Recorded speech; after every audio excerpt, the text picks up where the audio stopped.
thank you everyone for joining this evening.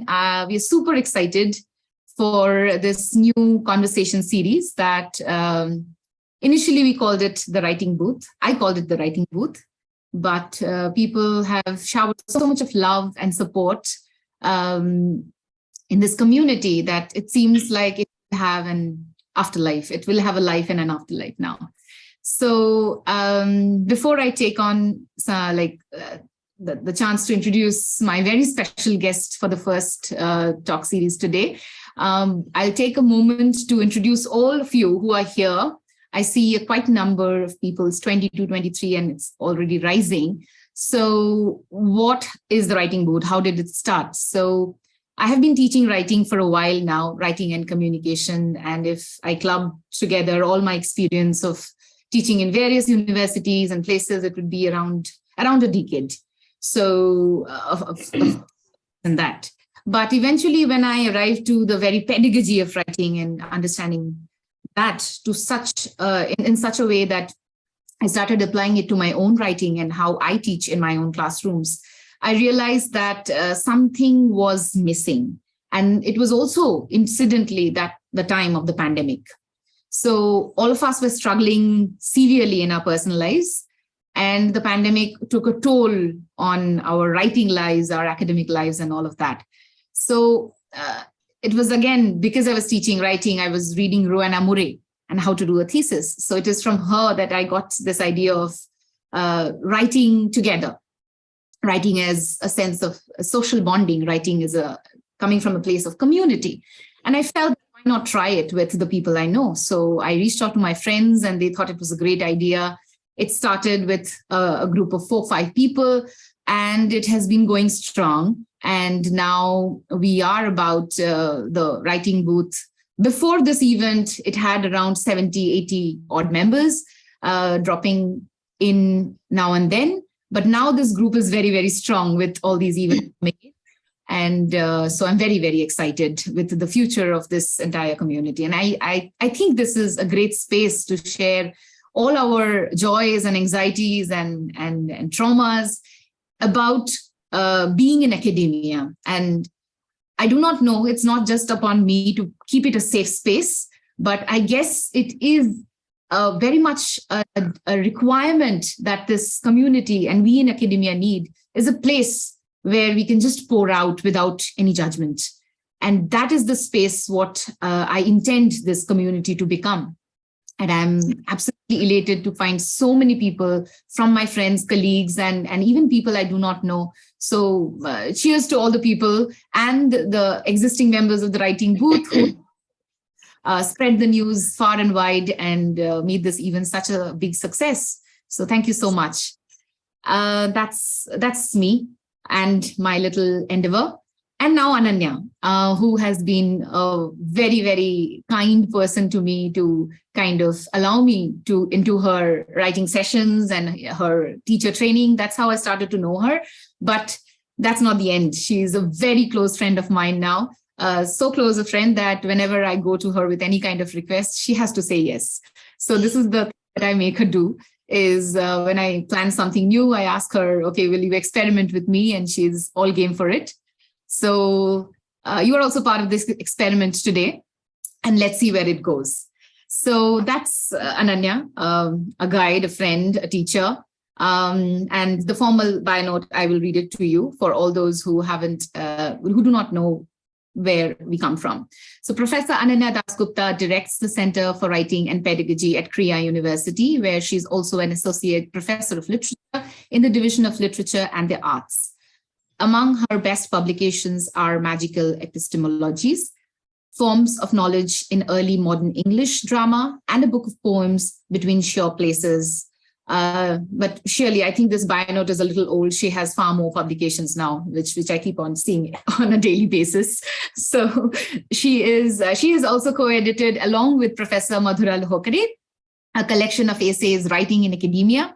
Her current work is focused on developing writing pedagogies for Indian classrooms from school to university level.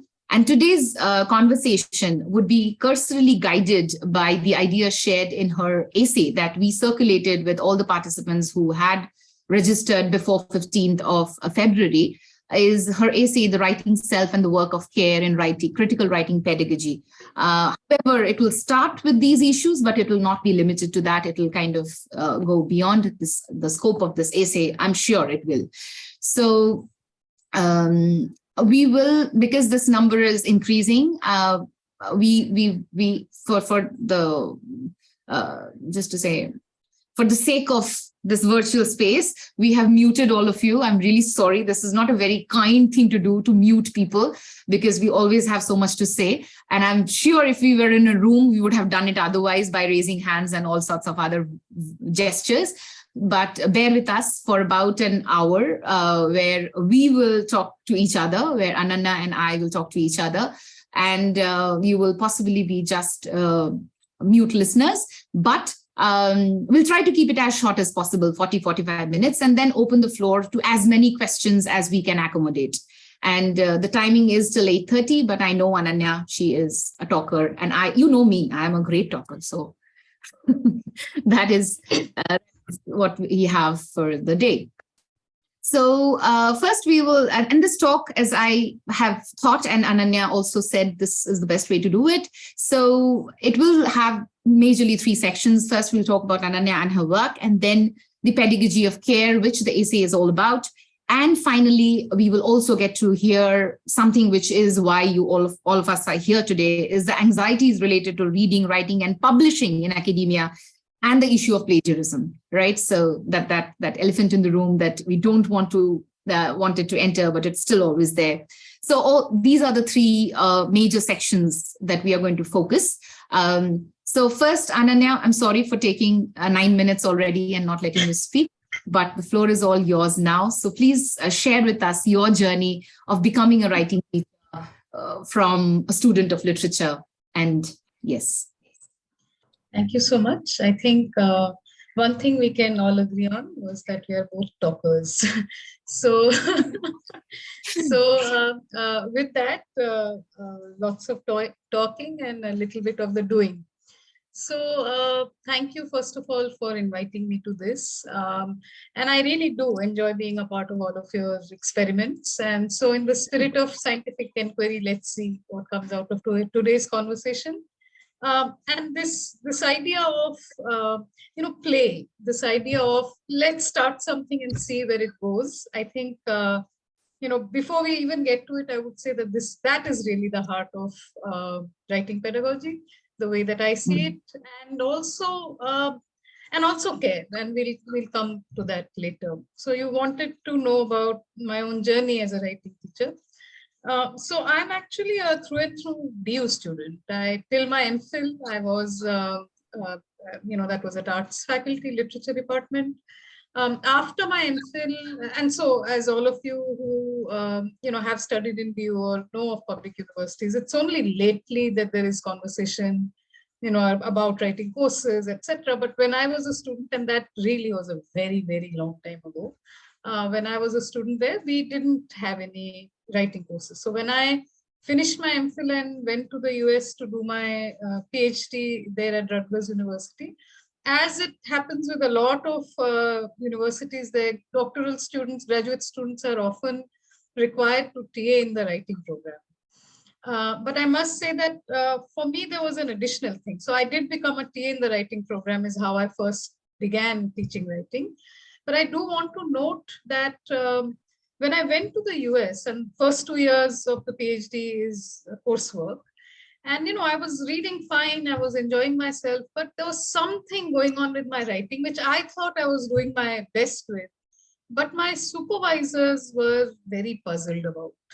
And they also couldn't understand where I was coming from, and I couldn't understand why they weren't able to articulate what was going on with my writing. And this puzzle finally got sorted when I did actually start teaching writing at the writing program. And the very first time, and they did have orientation and they did have, support for teachers. It's a very, very large university. It's like 75 sections run at a time per semester. It's that big, right? So there was all of that, but my first time teaching writing was a disaster. So much so, and disaster I'm saying coming from reading the student evaluations. They were cruel, actually, if I think about it. I remember being in the writing center office. So the system was that once you submitted your grades, you could go and collect your evaluation. So I was very excited. I had not known of that at all in DU. There was no evaluations or anything either way. So I went there and I pulled out my evaluation, and I had taught in DU for 3 years before actually going to the US. So, and I thought myself a good teacher and a good writer, but everything was falling apart. So I opened the evaluations and they were so awful. It was so mean that I actually started crying there. And the director of the writing program, Kurt Spellmeyer, he walked by and he saw me howling and he said, "What happened?" And he saw I was holding the evaluations. He took them and he said, "Okay, why don't I take a look? You come back, uh, another day." We made an appointment, and then very kindly, he actually took me through the evaluation and taught me how to read it, and said, and asked me how my course went, and, gave me some very useful pointers. But also doing, that really gave me a sense for, no, I need to figure this out. And I started, sitting on Kurt's classes, other people's classes. I just started sitting in on people's, senior faculty, their classes, to see what that was all about. And I really started enjoying teaching writing.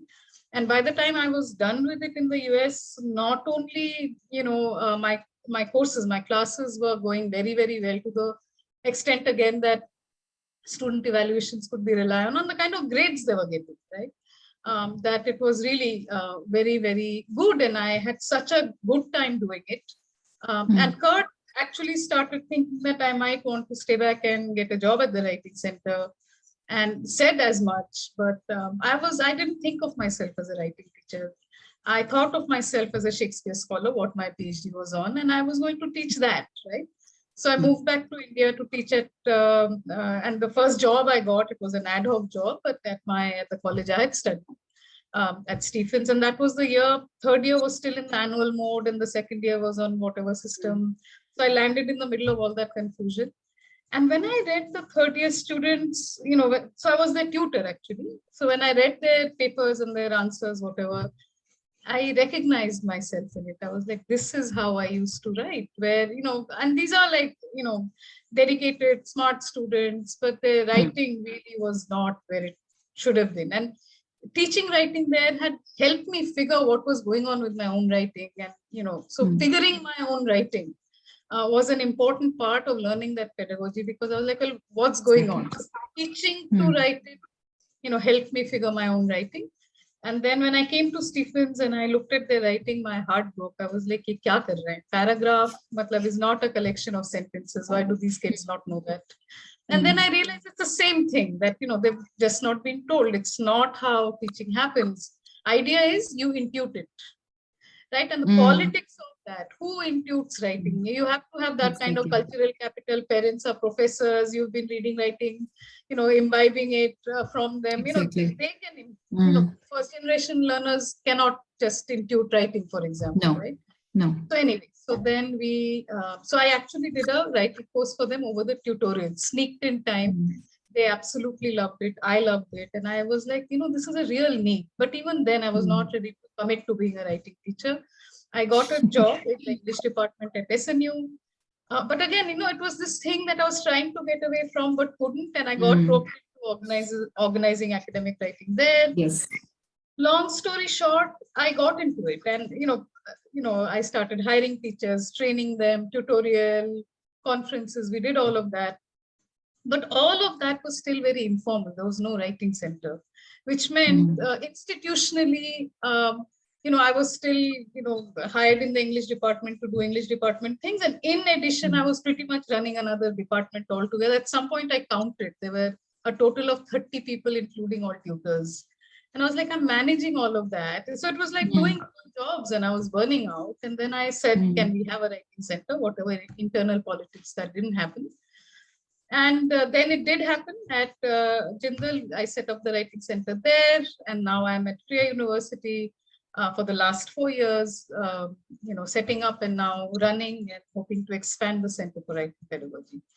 And in this, before I end, this particular response, I'll say that, there were two really important things that happened. One was that in 2016 January, Rohit, died, right? Mm. And he left a letter. And Mm. I remember reading that, and the line, I wish to be a writer like Carl Sagan. And that Yes. really affected me somehow. And I asked myself, I said, what if I never teach Shakespeare again? What will happen? And I searched for an answer, and the answer was nothing. Nothing will happen if I never teach Shakespeare again. And I said, Mm. what will happen if I never teach writing again? And I said, no, that makes a difference, right?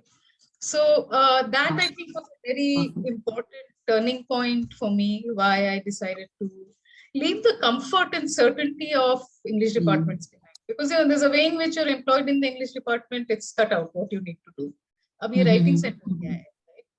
So, and this is Exactly. way back when I was doing all this 2013, 2014. It was not very well known what all of this is. By now, there are many more people doing this. So Mm-hmm. anyway, that happened. And another thing that happened towards the end of that year or early next year was that I was invited by AUD at the time by Professor Shaman to do a faculty development workshop for AUD Mm. faculty. And they were not writing teachers. So they were faculty from all different disciplines, economics and history and psychology. So all the disciplines that they had. So it Mm-hmm. was these faculty members, and the idea was that so I did actually more than 2 workshops. So, but I did a set of workshops for them where I was able to communicate what it is that we do in writing pedagogy that can transfer to anyone Mm. teaching anything, right? Mm. So when Exactly. that happened, and people were very, very welcoming of it. It went very well. In fact, Professor Menon came back for a feedback session to ask what happened in the workshop. He was, very happy with it. And I was kind of taken aback by the response of it all. And I think between these two things, I just decided that, if I have to do this, I have to just jump into the deep end. I can't keep clinging to the side of the swimming pool. And I Mm. did. So I said, let's see what happens. And this goes back to what I started with, to jump Exactly. in, do something and see where it goes. And that's what the journey of being a writing teacher has been for me. Yes, absolutely. So while you share your story, there are so many moments where I found I have resonances in my own life, and I'm sure many teachers who've joined us today, and many of them do teach writing. I think they also go through these kinds of whether I should be in that department, but then I am not getting a permanent job there, so I'll end up here till the point that I get a job there, and these kinds of things. But in the meanwhile, I guess some of us do end up loving what we are doing, and maybe leave that comfort. So I resonate so much with what you said. But in like also the fact that we do want to love and nourish this kind of pedagogy that we adhere to and we want our students to kind of get. There's also this very annoying connection that generally writing centers get connected to as spoken English centers or EFL or ESL centers or people who do remedial classes. So from the point of a director at the writing center or someone who has done this over and over again for several places, how do you navigate this kind of discomfort which we bring so much of love to what we do and the students appreciate that, but then when you I'm not saying teaching spoken English is bad, that's also a job, absolutely, but then this is a little, maybe a little more important than just language, and that's where the Yeah. point um, your positionalities as per your history and context comes in far more than just a spoken English. So So, so my position on this has also been changing. I remember, so part of the challenge of setting this up is that in people's imagination in the university is always that if you're doing this kind of work, it must be that you are basically mm, fixing English language, that you mm, are, and if you think about it, public universities often have something called a language cell, right? yes, Where yes, students yes, can go and get help, but typically they hesitate to do that. yes, yes. So when, because there has not been a tradition of teaching writing in the way that we are doing now, though it's common Mm, in the US, and I learned much of what exactly. I'm doing there. So the imagination in the university is that if at all, it must be something to fix English. that it can be, and typically you didn't have, unless it's someone who has had a PhD in ELT or second language teaching or whatever, where universities like IFLU have been training people for a while. Actually, typically you didn't have disciplined PhDs doing this kind of work. Right. So when I made the shift, or when several of my colleagues made the shift, people didn't understand, like, why would you do that? Right. And there has been a lot of sort of putting down of our work, like, surely you must not be good at what you do, therefore, right? Exactly. So these are preconceived notions of people who don't know what the potential of the work is because they've never met it before.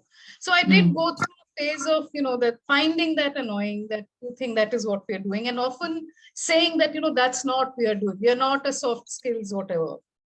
But having said that, as I said, that, I've also undergone some change in how I think about it. And I realized two things. One, that there was really no need to be annoyed, because as you also pointed out, those are important parts of what we are doing, even though I'm not actually trained in doing any of that, right?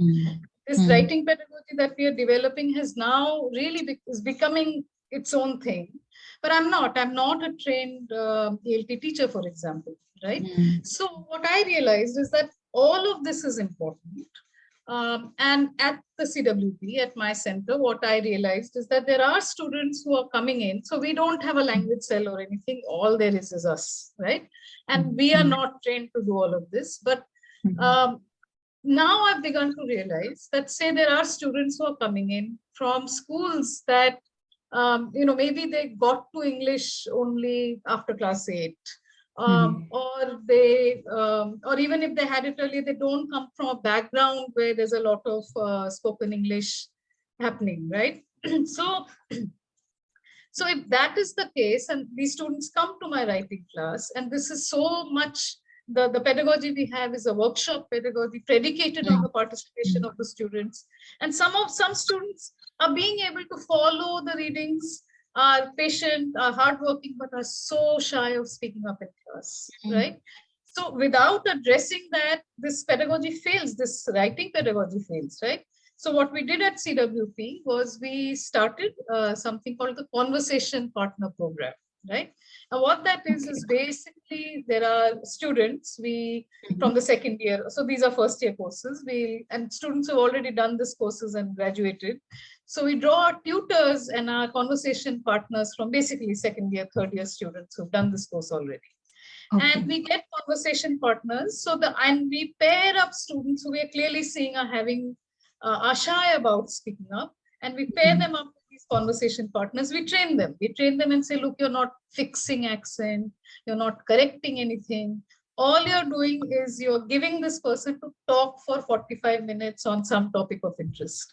You should be speaking very little. You should be eliciting conversation. They should feel like they can talk in English for 45 minutes. It doesn't matter if it's right or wrong or whatever. What you're building is comfort with speaking up and confidence. So you're not correcting grammar. So we made it very, very clear that there is no correction going on. All it is a safe space where they know they can talk and they won't be judged for speaking English however they do.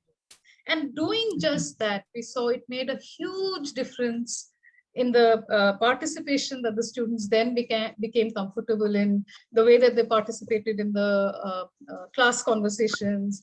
And not just talking, the demeanor change. Like the kids who would cower behind other students and not want to be seen and not want to be picked for a response. They would sit all, happy to be visible. It's a visible thing that you see from the beginning of the term to the end. Remedial English, I take, actually, I don't like that word at all. We don't phrase it like that. We do have tutoring. So we like to call it support, right? So it's not a remedy from what you were to make you something else, but support in learning better what you are learning. So as I said, we do have a tutoring program, we have office hours. And there the idea is that, that if you need additional help with something, be it grammar, be it sentence construction, be it reading comprehension, you will get that, but you are not marked as someone who needs a remedy. And the way we've done that also is we've opened up tutoring to everyone. So anyone who feels like they want to improve their performance, they can go to tutoring, they can come to office hours. So it's not like you have, so if you are someone who's hanging out at a B grade on an average and you want to push it up to an A, you can get tutoring as much as someone who's struggling to pass the course.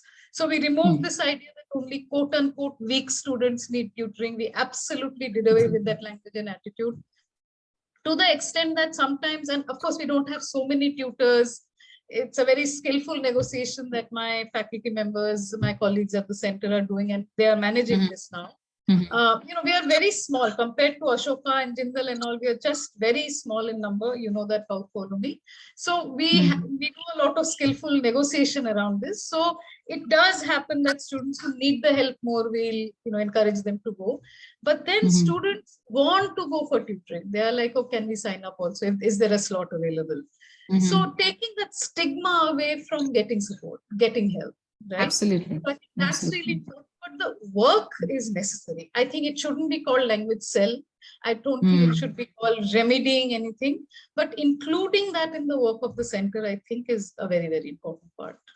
Exactly. Okay, so I will quickly go to the next thing, which is the pedagogy of care, which has already come up so many times. And well, in your article, you do kind of argue that this draws from peer support and co-learners as co-creators of knowledge, which you were already kind of referring to. So I would like to ask you in three streams here. First is, how do you ensure this pedagogy of care, or the sense of care, or the philosophy of care in your own classroom, among students, among each other, in spirit as well as in action? The second is, when you do faculty training, which you do quite a lot, right? So how do you ensure that your teachers who are going to teach in other classrooms take away that thing? And is the pedagogy of care at all teachable? That's the big thing. Is it something that you have or you do not have? Or is it something that can be learned as well? And finally, does the pedagogy of care, no matter how romantic and optimistic we want to be, does it always work? And when it does not, how do we as teachers reconcile with that failure when we realize it's upfront? So, thank you. That's a very, very important set of questions. So I'll begin with what pedagogy of care is and how I understand it. And I must say that it's an evolving thing, right? So care, let's start with the idea of doing something carefully. Let's start there, right? So doing something carefully means when you do something with care, it means you are paying a lot of attention. You're doing something attentively, right? So doing something carefully is one way in which you show care, where you pay attention to the details of the work that you're doing. So that's one. When we say we show care to someone, what does that mean? That means that when you pay attention to someone in their vulnerability and come from a place of empathy in your interactions with them, right? So what does this mean, someone in their vulnerability and coming from a place of empathy, right? So what that means is that you're able to extend yourself to see the needs of another, right? Very broadly speaking.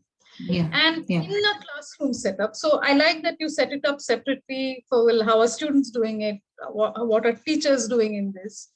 And I would say that, teachers and students are actually doing the same thing, where they are learning to extend themselves to see the needs of others, right? And in the kinds of classrooms that we teach in, any kind of classroom that we teach in, we know that there is a diverse set of abilities in a classroom, diverse backgrounds, and we know that, and you're right to say that, well, does it work? How do we make it work? And what are the things that we are doing in order to make it work? So pedagogy of care is what? Then pedagogy of care in writing, or, other courses that require writing, it basically boils down to teaching in a way that it takes into account what students need to learn. Right? So one thing is, here's my syllabus, I'm going to teach it willy-nilly. Another thing is, where are my students? What do they need to learn? And in doing that, and in creating a, and so that's point one, the teaching what they need. This is from the point of view of the teacher.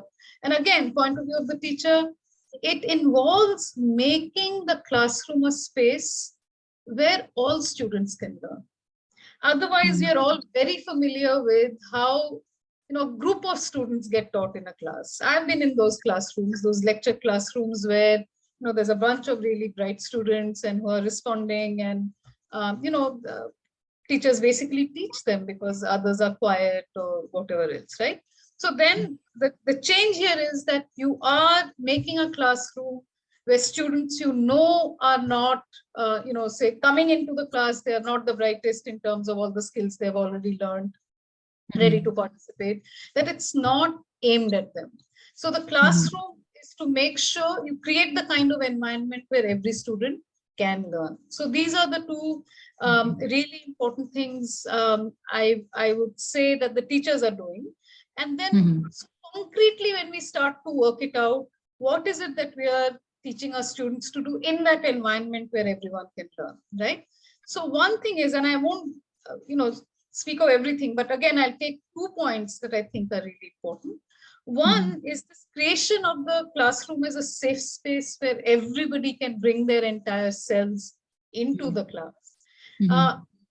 Doesn't happen automatically, but also it's something that one can consciously. So I tell my students that, and we typically will arrange the chairs in a circle, and in a classroom like mine at Kriya, where we try and have not more than 15 or 17 students per section. That's possible. Now it's challenging in other scenarios. Public universities, yeah. That later.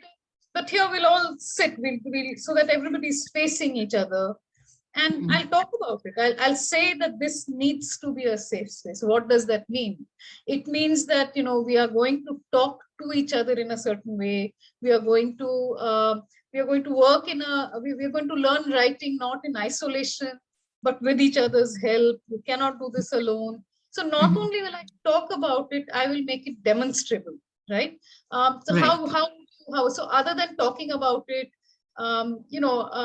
when early on, very beginning of the semester, when we start class discussions, I will actually tell students that if one student has spoken and you're coming next, then you will say things like, building on what she said, or, I agree with so-and-so, but is it possible that we also blah, blah. So connecting what you have to say to others, like teaching them, saying, no, you can't just suddenly barge in. You can make a different point, but say, okay, thank you so much, but do you think I can change the direction of the conversation? So actually teaching them phrases so that they can speak in that way. So building that peer sort of sense that we are building off each other's work.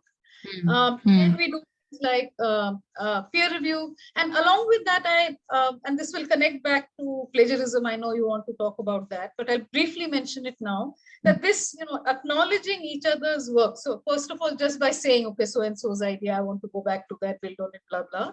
But also this as an example of a culture of acknowledgement, not just when they're speaking to each other, but when they're writing. So if, for example, in a class discussion, you get an idea sparked from something a peer said, would you just write that down, own it, or will you put a footnote and say, this happened in a class discussion, so and so said, I'm modifying it like this, or or a tutor said, so, and students do that, acknowledging, and then we connect it to this whole citation business. What are you doing when you're citing an artist? You are acknowledging that you are building your work on somebody else's work, right? So then this culture of acknowledgement is something that we consciously work on.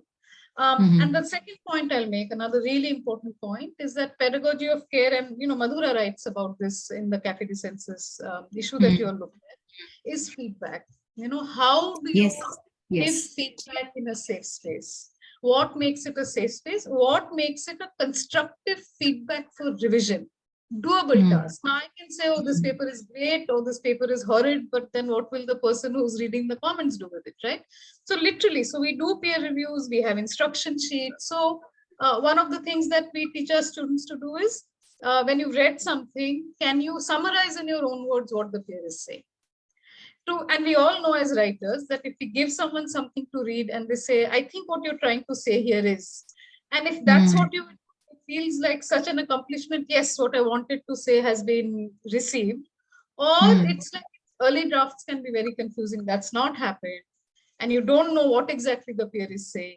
We say, so you can't just say, I don't know. You have to then look at the paragraphs and say, oh, here is an idea that I understand that could be useful, say, in having a clearer thesis statement, so we know what your paper is about. So you can't just make a comment and say, oh, MLA citation not followed. So the peer review sheet may say, is the MLA citation being followed? So you can't just say, oh, it's incorrect. You have to say, it's incorrect, but here is how you can fix it. So what it does is also revision for you. So you might have to look it up and fix it so you know how to fix it in your own paper, right? So carefully teaching engagement with peers. So it's all very well to put people in groups, but what are they going to do? What are they going to do? Right?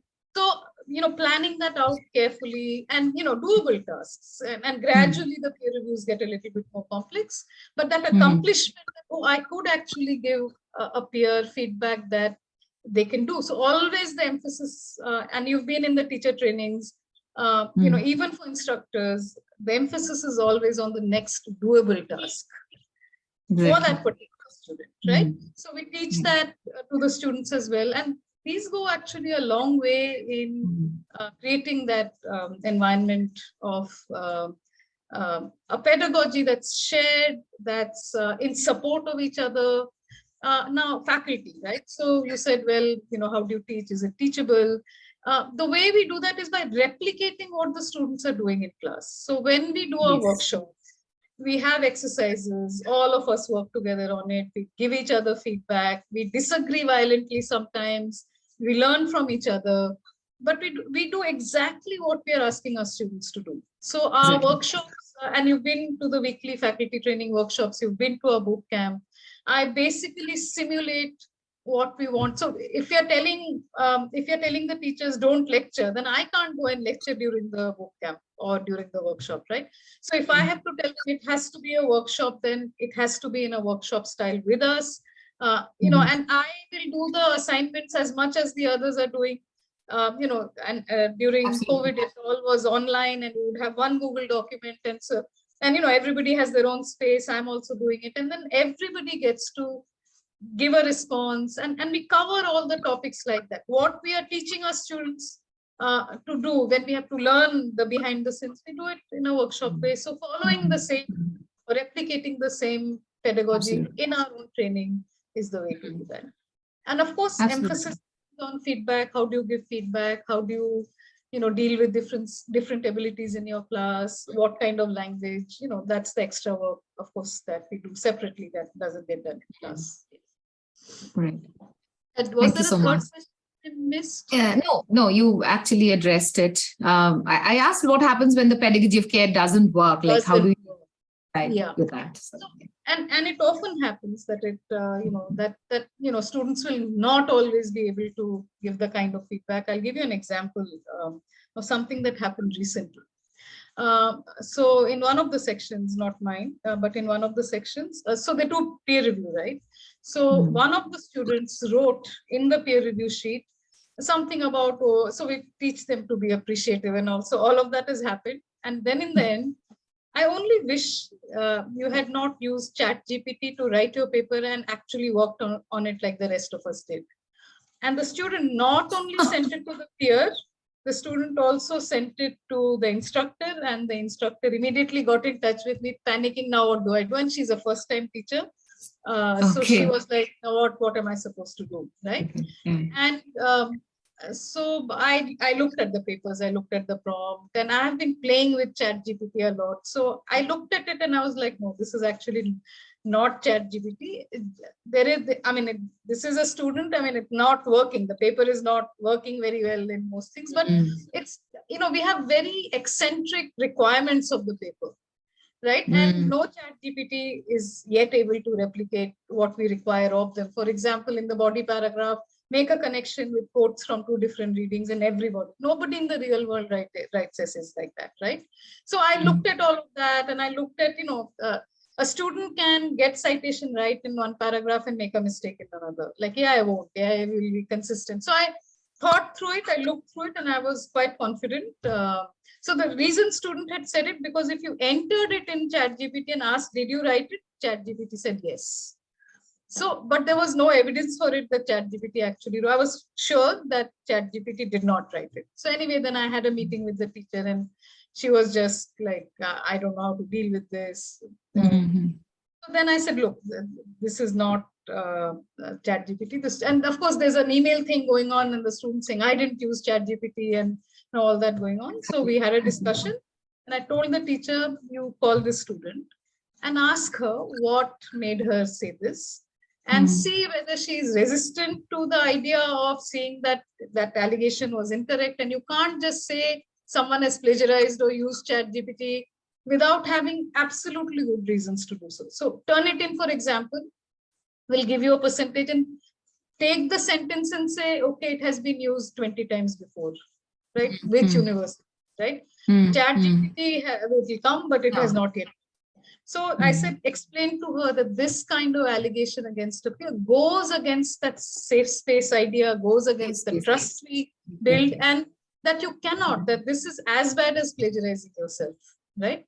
So we had the discussion. I said, see first if she's resistant or sees that it was wrong. If it is, have her write an email to her peer apologizing, and all of that. And by the time she called the student already figured it was a stupid thing to have done, and was very readily, okay, apologize, sent an apology email, and so peace was restored. So these kind of things happen. These kind of things happen all the time. Sometimes faculty are not able to sympathize, empathize with a student who's been particularly troublesome.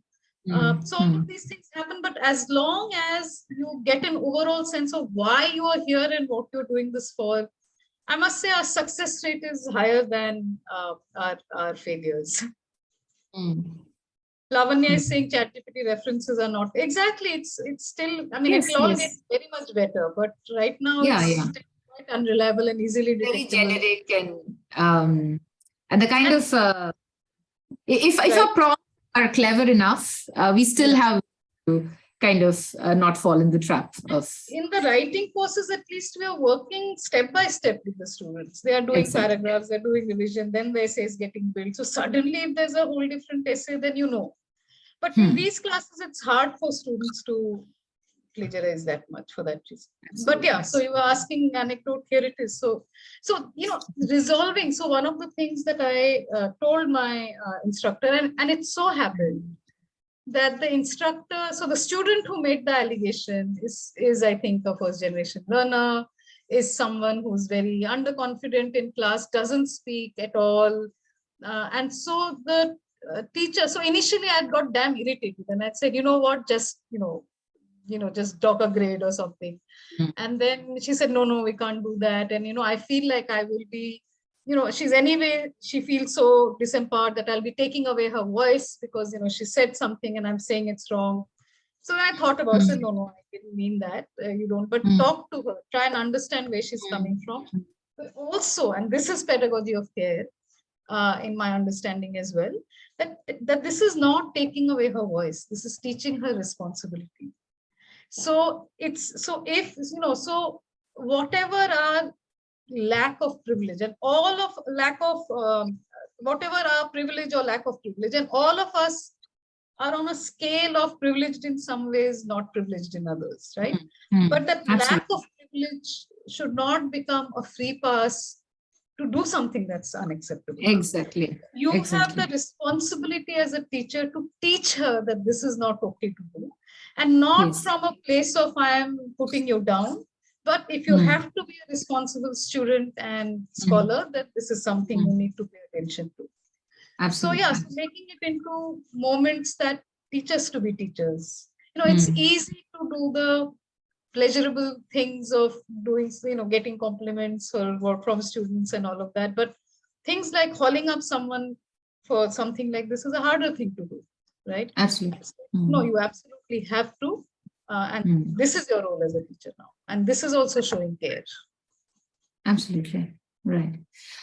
So I'll just go to the next question that I have is like, and this is actually coming from what you said, is this person uh, being a first generation learner and still, I do understand she lost her sense of responsibility, but has been confident enough to say something what she felt. Maybe she went back, right? So as writing, we do understand that writing, as you said in your article, is as a mediation of the self and the world, and brings the alienated, grieving, traumatized, inefficient, that hidden I to the forefront, right? So you have, and I guess anyone who teaches writing, and even those who do not teach writing, sometimes will get a glimpse of those vulnerable selves surface in our student writings. And in fact, sometimes we do not know, but we end up writing, which kind of leads on. So there is a very intimate connection with how we feel, where we come from, and what we write. So there is no right or wrong about it. So how kind of you navigate that space of vulnerability? That's one. And second, what are the insecurities and anxieties that you find most common that come from this kind of vulnerabilities in classrooms? And what advice do you give to your students? So I'll take the second question first. What are the anxieties around writing? And I don't think any of this is going to come as big news to anybody who's collected in this meeting now. First year students coming straight from school, especially if they've not come from IBs and other kinds of boards that make you write a lot. Our regular CBSE students are learning keywords and bullet points. If they write a paragraph, that would be great, but they don't learn to do that also in many cases. So first year students sometimes are very intimidated about the idea of writing a lot, that I possibly couldn't do it. Also, they're not reading. Most of them are not reading very comprehensively because of the whole culture of learn up this one right answer and get 100 marks for it, right? So there's no room for making a mistake or having an alternative reading and, what's the right answer? Tell me, I'll mug it up. And then the CDS is still functioning like that. So first year student anxieties are around, oh, but where is the sure ground of you give me the answer, I tell you what it is, right? So this whole thing that you have to figure it out on your own and generate text, that's very scary for a lot of them. There's anxiety. But as students go further into the system, from being more senior undergrads to master students or MPhil, PhD, whatever, junior faculty, whatever, there the anxiety changes a little bit. There the anxiety is about, I'm not good enough. And I'm not good enough in comparison to my peers, but I'm also not good enough in comparison to people I'm reading. So that's dangerous. My favorite scholar's final draft, I'm comparing my zero draft to that, right? So, but this is not as good as that. And we are all better readers than we are writers. Our reading is way more sophisticated than our writing typically is. So we just judge it. We judge it on our own, so that anxiety of not being good enough. Then the anxiety of, am I academic enough? Is my language erudite enough? Am I being theoretical enough so that it will be recognized as a piece of academic writing, even though I'm actually not comfortable either using that language or that theory? Or I believe that using that language is somehow making it sound academic, whereas even I'm not fully convinced about what it means, what I've said. Or neither enjoying the process. And you're not enjoying the process either. Yeah. So these are some of the anxieties, right? Now, your other question was that, the way that we are teaching students to write, from their subjective location, bringing that both in how they're reading and how they're writing. What does that look like? How does that shape up? So two little anecdotes I have here. One is, again, and this is with reference to the course that we teach, it's called a writing and oral communication course. So there's a component of listening as a part of comprehension. So we do have audio texts, we'll have a podcast or a video documentary or whatever. And there's an assignment. The final assignment is usually that you take the final draft of the last essay you've written and you convert it into another medium of communication, not an academic essay. So whatever your insight from having done the work, you now want to convey that like a TED talk or like a little video documentary. This time people have promised songs as well. So we'll see what comes. Wow. But the idea is that if you're doing a talk kind of thing, so there you are allowed a lot many more sources, including yourself. So if you want to bring in a personal anecdote, for example, and connect it to the readings and, make the case, you're allowed to do that. Whereas you're not allowed to use personal anecdotes in your academic essay because we're still teaching them how to, work with sources. Okay. Okay.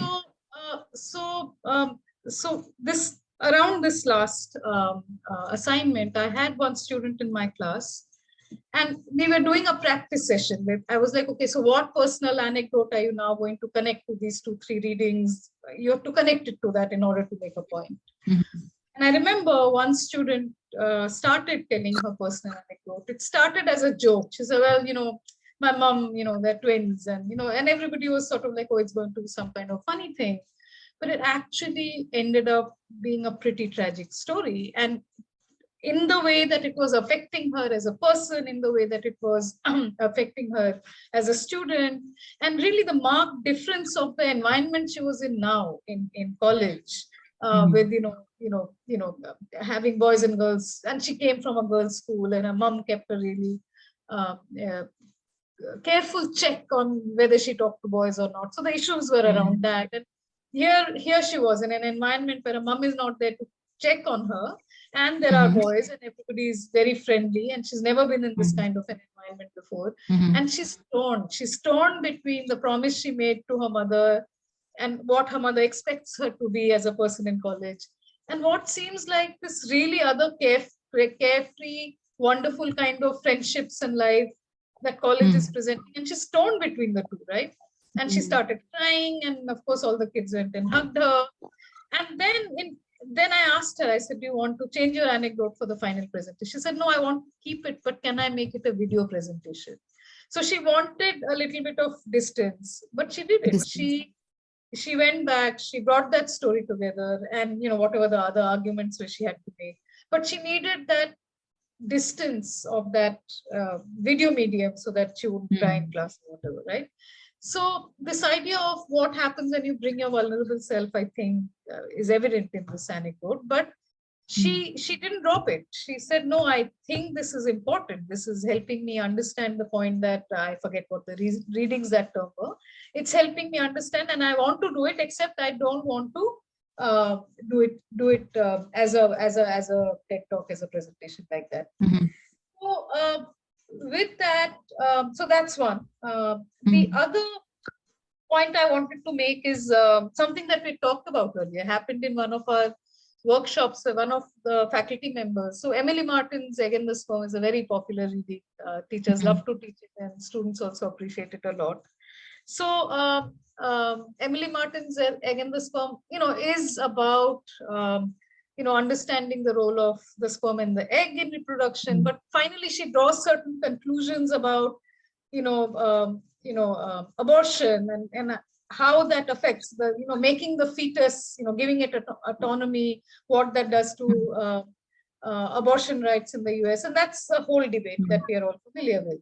Now, of course, in India, the abortion debate is not the same as the one in the US. Here in China and India, the issue is female infanticide. And in fact, they don't tell you the sex of the baby whenever scans and all are done, is because the fear is that if it is a female fetus, it might be aborted, right? So here the idea is completely different. And so my faculty member said, we were reading Martin, and the student just brought this up, and it just threw us all off, because that's not what Martin is talking about. But again, what the student has managed to do is come from her own context and read this text in a way which brings something completely different to it, but in doing so complicates it, complicates the process of reading and writing, right?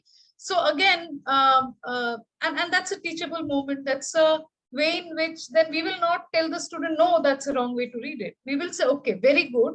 Now you have to understand that the same issues, work out differently in different societies, and you need to understand Martin's argument, but you're absolutely right about what you're saying also. So, these are the ways I think students are able to negotiate their place negotiate Actually, their, where they come from, who they are, with how they're reading and writing. And I think, yeah, that's that is basically. the I that we are looking for in students writing. That is the original connection, isn't it? That we are looking for.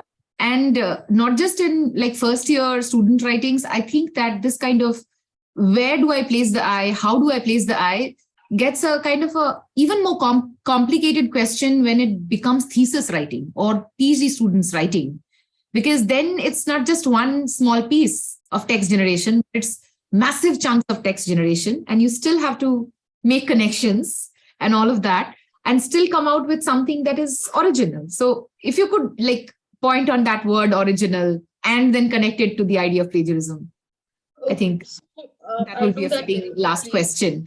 Yeah, I'll do that very quickly. So Sonali, who's here, who's also at Kriya, actually, we were having a conversation about the use of the I. And what I will say in this is that, to own the text, to own the argument is the point, right? So as long as, and I talked about my own experience as a PhD student where my supervisors were not very happy with what I was doing. And, and what I realized, what I've learned well to do later on when I thought back, I realized that I was very good at summarizing text. If you asked me to do a literature review, I would do a very good job. That's what they taught us to do in DU. They never asked us to have an original argument, not at least when I was a student. And in the US, writing is about writing a thesis statement, making a claim. I had not even heard of those words before. I didn't know what a topic sentence was. Exactly. Was. I mean, now it's become more common parlance, but not when I was a student and when I went to first do this, right? So this having something of your own to say, that's a really important thing. And so this question of the I is, actually very, very skilled writers. And we bring both these kinds of examples to our students and to our workshops, where an author will use I and say, and it's very clear what their voice is and what they want to say as distinguished from the sources that they, right? Equally, they are very, very skilled authors who will never use I, but their ownership of the material is not in doubt. So what my interest in this is that students should learn to own the material, have something of their own to say, and be able to write it in a way that's clear to the reader that that's what you are saying, right? In that, say, when students are very confused about this, I will say, okay, so then thesis or what claim you want to make, you can say, I would like to argue that. You can even edit that once the idea is there. So that's one thing that I'd like to say. And you were asking me about plagiarism. What exactly did you? Yes. No, what I wanted to say is that because we are not confident about whether it is original or whether it is good enough to be original, that might also kind of original and plagiarism as being the reason why students plagiarize, and sometimes we end up plagiarizing without mindfully being conscious of where it comes from, because we sometimes plagiarism happens just because I don't remember where it comes from 4 years before I read something, and it's just not good note taking on my part as a PhD scholar, right? To do it for 5-7 years together. So one is, of course, keeping a track of where things are coming from. Yes, the other point, absolutely. original ideas, I do have something to say about that. So there is a notion that undergraduates truly can't have an original thought, right? It's only PhD that requires us to make original contribution to our field. Now, if we have never learned what an original idea or thought is, how do we expect people to suddenly make original contribution when they are PhD students? So really, it's a habit of thinking that can be learned. I really do believe that originality is a habit of thinking that can be cultivated and learned. Creativity, right? So what is creativity? What is, what does a poet do? A poet barely invents a condition, right? Poets will give you an insight on a condition that we all recognize. And you're like, oh yeah, I felt that, but I never knew to put it like that, right? Absolutely. And we call that original, don't we? We call that insight. So even though we all feel it, we are like, oh, but we didn't have those words to say that in. So that's original, that's an insight. So this is so we are doing it all the time, actually. Now, in terms of writing, that means you can either summarize your readings, which is what I was very good at when I reached the US, but you can summarize it, or you can have something to say about it as well. So when I say original, and this is exactly how I tell my students, so original, not original to Einstein, original to you. So if that means you knew a certain word to mean something, but its use in a particular reading changed your understanding of that, and you're excited by that insight, and you write where that comes out, that's original. And as you keep practicing, what is my insight now from having read all of this and connected all of this. So connections, how to make connections between readings, unconnected readings, is one thing that we make our students do as a first step towards learning this kind of thinking connectively. That's one way in which insight may be generated. So when you're doing that, and plagiarism here, then there's very little chance of plagiarism, because you're going out of your way to acknowledge, I connected this and this, and though these are not talking to each other, but when I pay attention to these two parts, I have something to say about it, right? So then it becomes, again, as I said, culture of acknowledgement. There is no, plagiarism is not a problem then. Once you know that acknowledgement makes you a better scholar, then plagiarism is not required. Right? Absolutely. I so wish that I had classes like these to learn when I was doing my undergrads and grads. Honestly, coming to the idea of the argument, the claim, and the evidence is something that we started working with when we were writing theses, like post-graduation theses. I didn't have a post-graduation thesis. I had it only in my MPhil. So it was even later in my life I came to that. And I'm sure people who are not part of these uber new private university spaces, they still do not have access to these classrooms where we learn the basics of academic writing, template driven, and still useful template driven, but then also trying to break that mold. So we kind of get that confidence to break the mold when we've learned the template, is what you say, right? So now that we are slowly getting kind of acquainted to this world that exists, and maybe that is where my interest to know more about it, and my ever-growing desire to be part of this community, and the people who are here, this tribe that I have, which is kind of a borrowed word from you, honestly. So the tribe of writing teachers.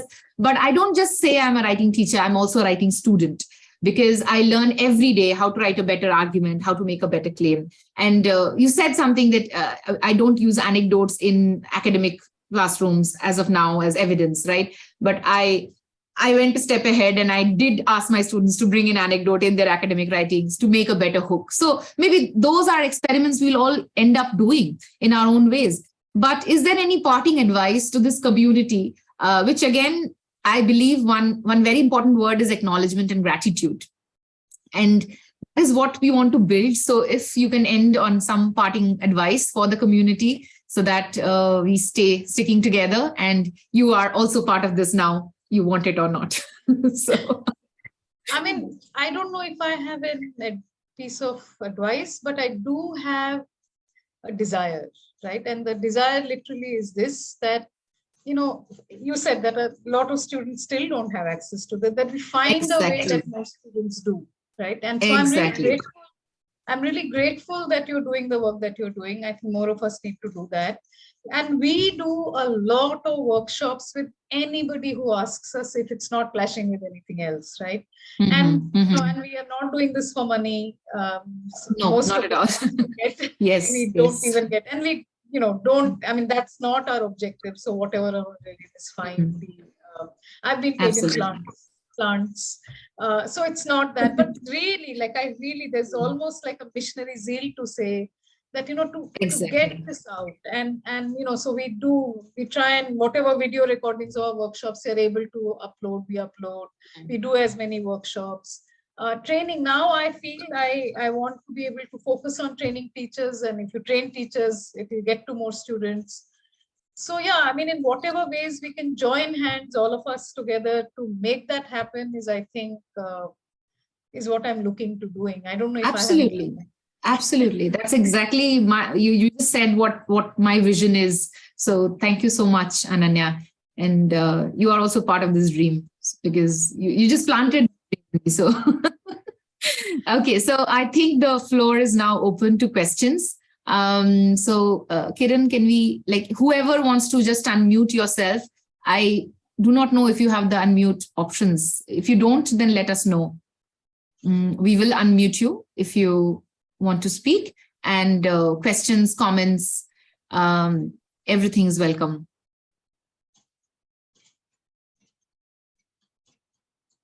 Kiran, can we unmute everyone? Is that possible?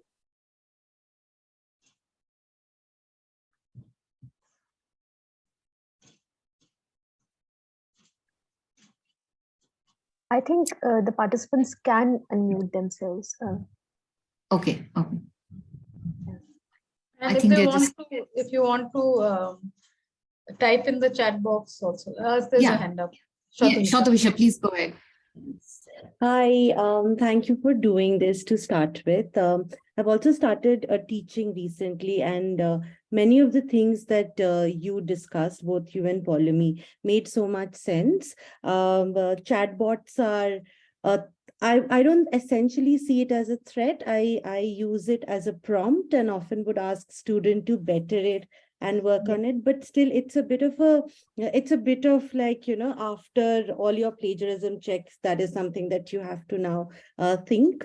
So that's that. So I often resort to getting handwritten assignments than typed ones. So this is one way of how I have sort of decided to do it. So the question that I had, that often when I write, my major problem that I kind of go through is I have this idea, then I quickly finish typing, and by the time I have I reach my second paragraph with the second idea, I completely forget. So of late, I've started recording myself because I think that I think fast than my typing speed or writing speed. Is there a hack? Am I doing it right? Because I'll tell you why. Because these are the essays that now I am writing to get published. And these are, again, essentially 4,000 to 6,000 words. And I realize that it's not something that's sustainable. But I don't see a way out. I'm not embarrassed to accept it, but how do I go about it? Any hacks that if you were... if I understood it right, like by the time you're writing your first paragraph, your second paragraph, you're forgetting the ideas of the first. So is this in writing, or is this like as you're speaking and recording? No, not as I'm speaking and recording, but when I'm typing, when I'm typing my argument, or let's say I have finished this one section, if I finished a particular section, and then I am,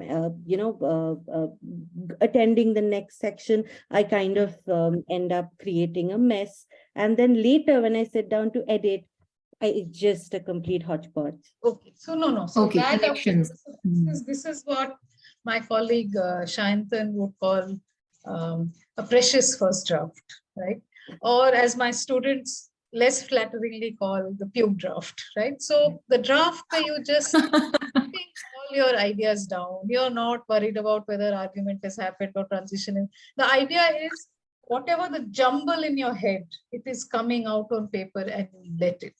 And that is what I would call a zero draft. Like I wouldn't yet say that you've started writing the paper. What you've done is you've gotten your ideas out in whichever shape, sentence structure, format it's come out, right? Then you go back and you look at it and you read like, okay, now I will, and I always tell my students the writing happens in the revision. That thing that we first write is actually not the paper at all. So then you go back to your draft, and recording, if it helps you keep a track of certain ideas, people use the recording. I remember for tutoring also that helped a lot. So utilize that. But just in terms of writing, I would say, then go back and underline, sentences that are standing out as, okay, so if this were my overarching idea, if this were the idea under which then I can file away smaller claims that can help me develop the idea, what would that be? So then I would actually go from there to a kind of outlining. And then you would find that other paragraph is not required at all. So I think going from that to an outlining where then maybe you begin with the idea that seems like the umbrella idea, putting that on top, and then starting from there would help. Again, if the paragraphs come out discrete, no problem. Then in the next iteration, you're like, okay, now let me work in the transition. So neat topic sentences and transitions that look so smooth are always the last things people write in. In the first drafts, it's just not possible. Once your ideas are in place, you're like, okay, now let's make sure this word appears in the transition sentence in the last one and the topic in the next, so that it looks like, oh, such a smooth transition. But those are crafted. Those are crafted towards the end. They are not the draft doesn't come out like that. Exactly. So Just a sort of continuing question is that so this pube draft or this first draft or zero draft that you're talking about, so do I essentially edit in that particular draft, or when I am sort of transitioning? Yeah, Okay. no. So what I would say is save it. So if I work on Google Docs, then I would just push it down and make the outline and copy parts that are useful and put it there. But save it in the original draft. So don't change it.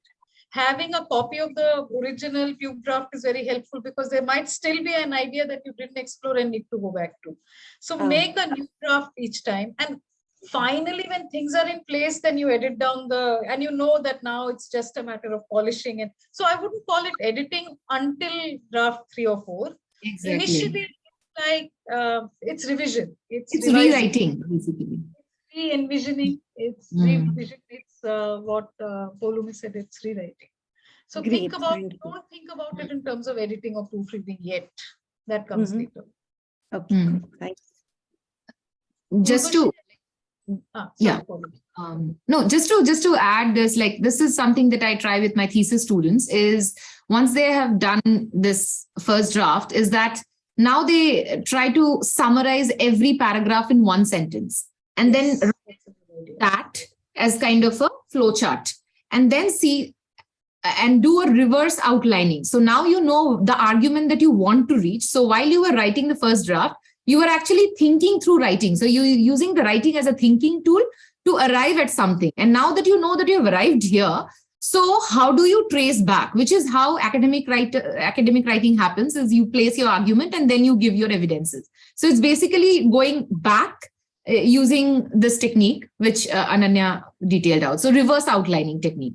And then obviously you're not working on that draft, but you're rewriting it until it goes to a level where there are just minor changes that are required. That is what editing and polishing would mean, but not from the first. Following from what Polumi just said, typically you will find the real argument you want to make not in your first paragraph, but towards the end. Because as she said, you used it to think through. That was a hypothesis you had, but what you really want to say will be in the last paragraph. In the last one. And that needs to come up in your final draft, basically. Urvashi has a question, and then we'll take the questions we have in the chat. Okay, I'm not, thank you so much. I'm not going to have a video because my internet connection is a little patchy, so I don't want to risk it. But so I'm teaching language and writing, etc. at IIT, and my students are almost, I would say, even in the PhD cohort, about 80% in the natural sciences. Design, management, yes, but humanities, very few. Hard sciences, computer science, obviously it's IIT. So my approach is sort of optimistic. I include a lot of resources that are written by scientists and scientific papers and so on and so forth. But nevertheless, when I'm also, I have to mention I have a very large number of students at any given moment. It's not that I can't work individually really with them too much. But when I'm, despite using resources by scientists, scientific writing that's considered very good and is in certain kinds of ways the gold standard, etc. My students don't I'm not able to convey, and it's my fault because I'm not being able to convey the significance of in a certain kind of way of making writing aesthetically pleasing. Intellectually, yes, but also aesthetically intellectual. And because of that, they try very hard. They're very sincere to follow the precepts of structural organization and transitions and connectors and so on and so forth. But I don't know whether it's a lack of, imagination with respect to what kind of resources I can use, or something that I should be saying about scientific writing that I'm not quite getting right. What do you think? What is your experience with? Yes, okay. First of all, I'll say that I love teaching engineers and science students. Why? Because and this happened at Rutgers. So it's a very large university. There are 5 different campuses. One was dedicated to engineers and pharmacists, and one was like all arts and whatever, blah, blah. So whenever I taught on Cook Douglas, which was the arts and arts kind of campus, you give homework and they get into existential crisis. Like, why should we do this homework, right?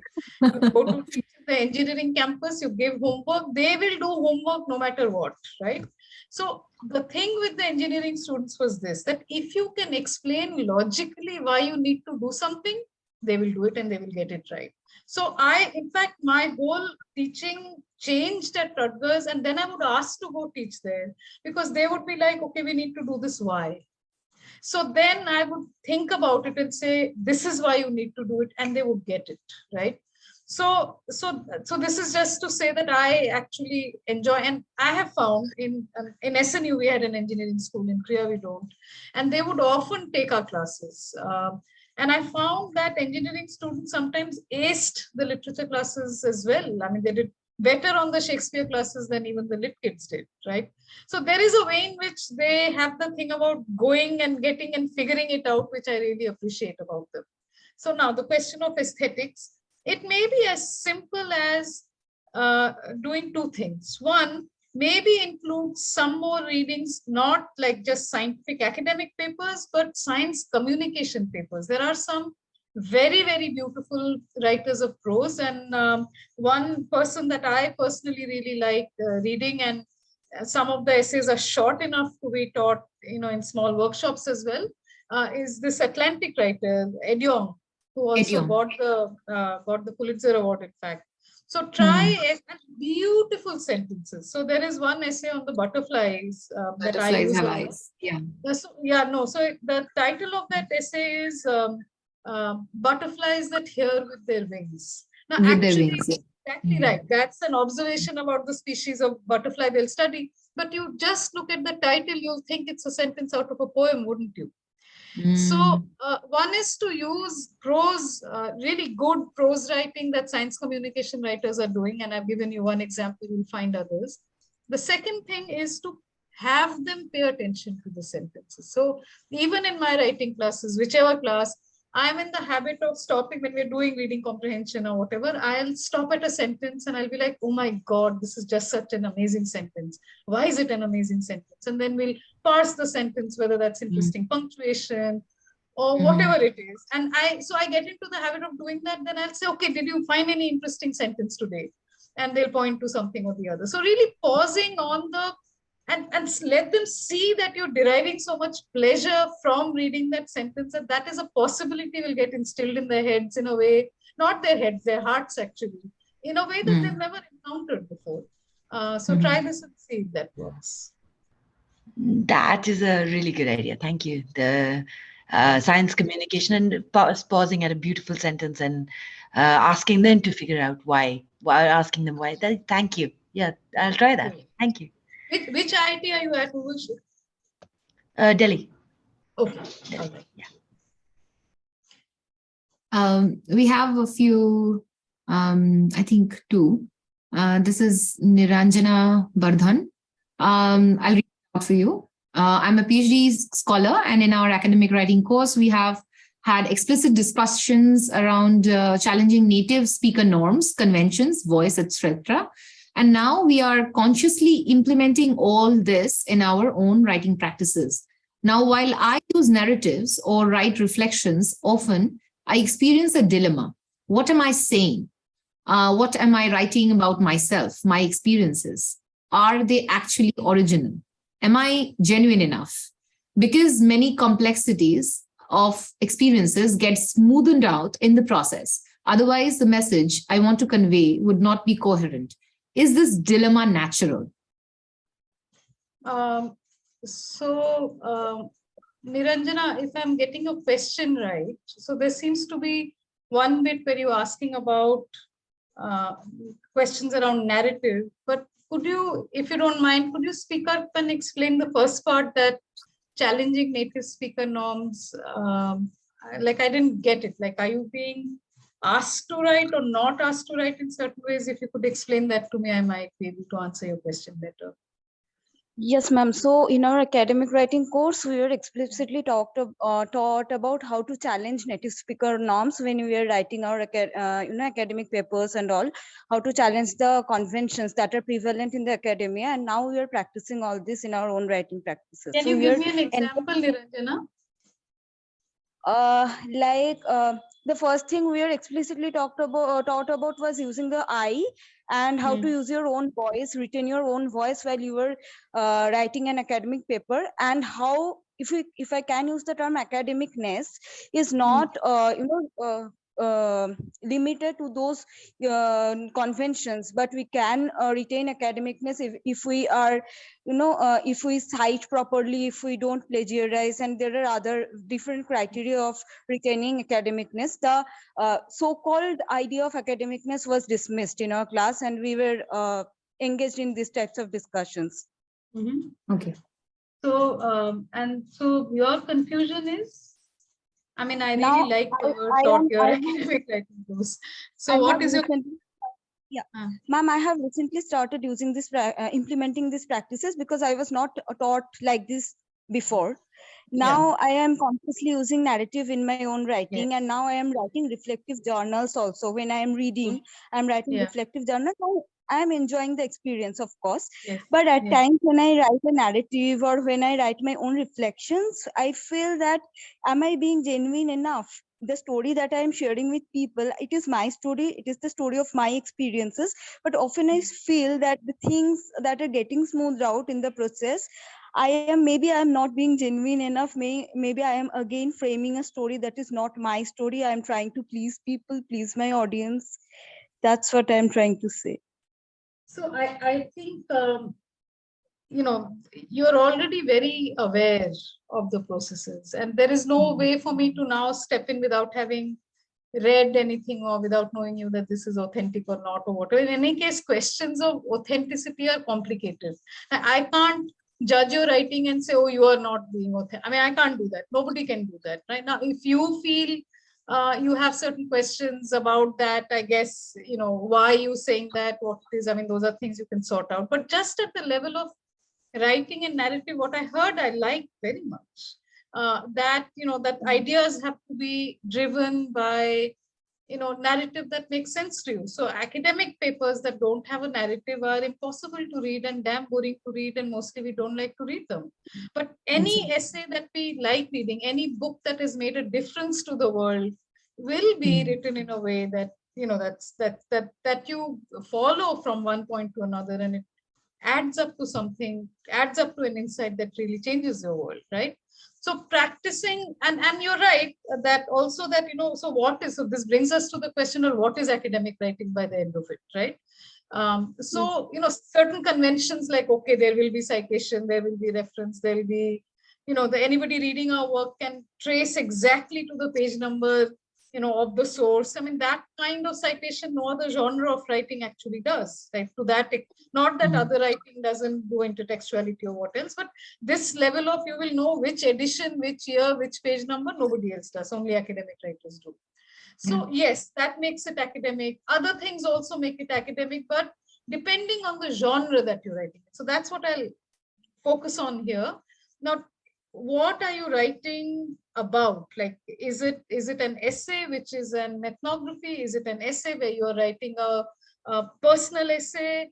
Are you trying to sort of, analyze something where you're reading a bunch of sources in order to, analyze a certain topic? So depending on what you're doing, your personal story can come in directly or not.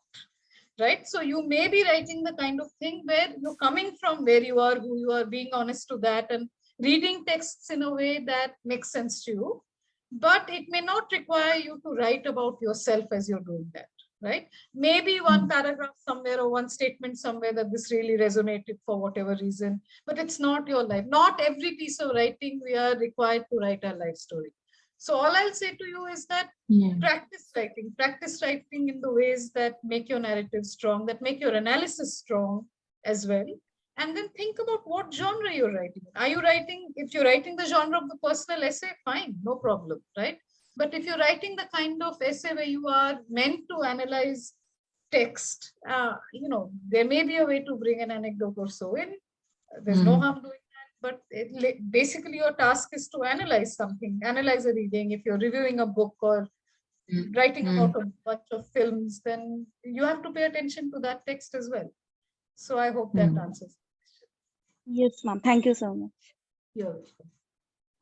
There's another question. I don't know if I understood it. I can kind of decode it well. How do we evaluate our own writing, and how do we evaluate our own skills? I think at which level of our skill we do exist. Like, I think that's like a self. Where did this question come from? It's in the DM, WhatsApp DM. Yeah, Facebook. Someone from Zoom only. The session sent this. I'm not sure. Like they sent it in the DM, so they want to be named or not. Okay. Fine. That's okay. So yeah, so that's the question. How do we evaluate our own writing? Maybe we can. So evaluate our own writing. That skill has to be developed. The challenge there is this: when we write something, we are in our own head, and we write it because it made sense to us. And we can keep rereading it, and unless there is another kind of intervention. And sometimes when we write something, let it be for a while and go back to it, we are able to see it differently. But otherwise, the best way is to get it peer reviewed, have someone else look at it, and also do peer review. As we read other people's papers and learn to give them feedback, we actually begin to learn what works and doesn't work, and learn to internalize that and apply that to our own writing. So this is the interesting thing about writing, that writing needs to be done alone. But writing doesn't successfully function only as something that we do alone. So necessarily you need readers, for example. You need people who work with you at the draft stage. And in that practice, you will learn the craft of giving feedback. If you can give feedback to others. So for example, you're like, oh, this is really not making sense. Why is it not making sense? Oh, because this sentence is not logically following from the previous sentence. There's an abrupt new idea here. Now, the minute you're able to articulate that, you're like, wait, am I doing that in my own writing? Oh yeah, I've written this one sentence. The next sentence has nothing of the ideas from there. So I need to write a bridging idea where I'm explaining why I'm going from idea 1 to idea 2. And that then makes the transition between this clear. So if you've seen it in a peer's work, and it's easier to read somebody else's work and see where it's not making sense, where you needed additional information. It's easier to see in somebody else's work. But as you learn to do that, you will begin to see it in your own as well. Yes. In fact, Ananya, I would like to say, when we were a small group in the TWB, when we started, about 5-6 people, we used to read each other's work as well. So that very, very kind of new for us, because the more we get into in our heads as writing theses, the journey is a very solitary journey, and that is not really a very happy journey. So the moment you want to read your thesis, even 2 paragraphs from it, and to tell you that these sentences do not work, or this paragraph doesn't make sense, no matter if it's super important in my own head, that feedback is very, very valuable. So, and it's a craft slowly learned. It's a craft. It doesn't come automatically to dive to come up with, okay, this is what is not working. So you may say that, oh, this is not working. But what is not working, the diagnosis, it's a skill that you have to practice and learn slowly. And unfortunately, I must say, even now, the culture of giving feedback is not very strong. Typically, I mean, I grew up with awkward, doesn't work, very good. And you're like, okay, why is it very good? What is awkward?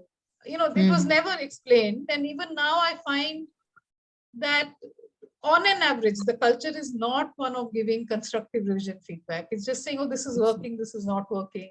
But learning to do that is, I think, very, very important for teachers, for students, for peers, everybody. Something we pay a lot of attention to actually at CWP, the training. Absolutely. Yeah. Yeah. Yeah. So though I would love to continue talking to you and getting to know more from you, but we've run out of our time. It's 8:32, but we still have around 25 participants hanging around, which is a good thing. We haven't bored people to death. I haven't bored people to death. So thank you so much, Ananya. And I think there are so many more questions in my head now that I want to ask you, and I'll have to ask Then you you to save it for your other guests who are going to, who you are going to. Yes, absolutely. For my other guests, and also to have you again. And maybe someday have you as to teach us something. So maybe that's not very far away. Happy to do, happy to do the kind of workshops that you have been attending. But yes. Yeah, and I just again want to say this once more, that let's figure out a way to do more of this involving more people. I'm always game for that. Thank you. Yes, so much. Absolutely. Absolutely. Thank you for listening. Thank you, Tanu. Thank you, Matt. Yes, we have and a lot of people saying, okay, Tanu is from my group. Yes, but then I got to know from one of the workshops I did in Ashoka. Sonali, as you said, is from CWP. No, she's a postdoc. She's a new postdoc at Priya. Okay, okay. Matt is a new participant, I guess. So yes, all of you, just as a closing kind of request, in case you like what we are doing, you appreciate the effort that we're trying to bring into the space of sharing and learning in academia and talking to each other, because sometimes we just don't talk enough to each other. So maybe that is also required. And just because we've become teachers doesn't mean we don't need these conversations. We need it even more, because the journey is only going to get more and more solitary. That's what I feel. So I need to connecting back to my people to just stay alive, or else it will just get mundane and drab and dry. So that's where we all come from. And that's the reason why this community happened. And it's only going to get larger and stronger. So please follow us on all the social media platforms. We're still trying to figure out how to kind of sync each of them with each other. But that's what it looks like. Kiran has already posted the social media handles that are operative right now.